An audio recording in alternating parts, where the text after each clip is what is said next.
kare. Vana vemakore ano sei tichidaro, shora nzira dzedu dziya dzakare.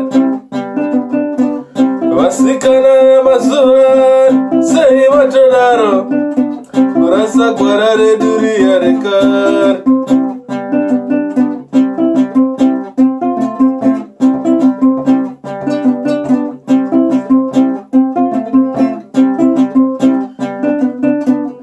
Isu tingafamba zvedu sei nenyika ino, isu tingakwira nekudzika nepasi rino.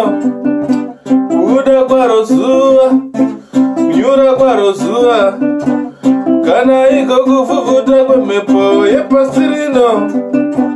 Vamwe vanobarwa, vamwe vachikura, shiri dzedenga dzichingoimba mangwanani.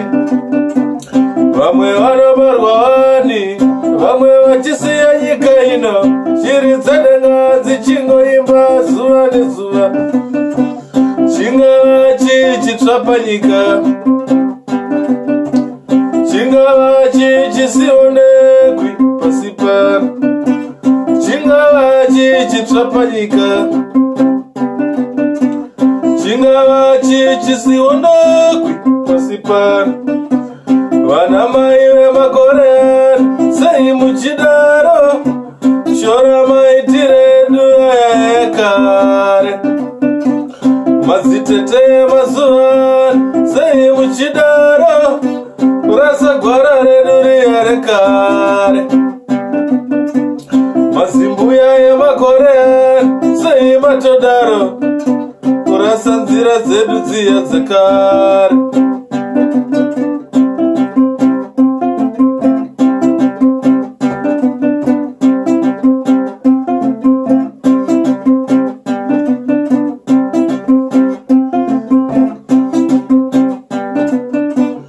Rinondinetsa ini ngaudzeaniko, zvandisina mai, baba vangu varipi, iwe mukoma ndiyamure pane zvinondinetsa.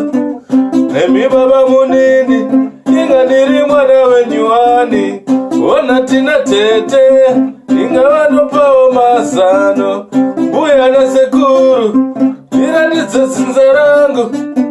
Vana vemakore ano sei muchidaro, shora maitiredu aya ekare.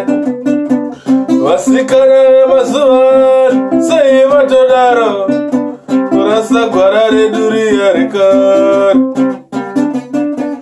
Vana pai vemazuva ano sei muchidaro, zvidzatika dzedu dziya dzakare.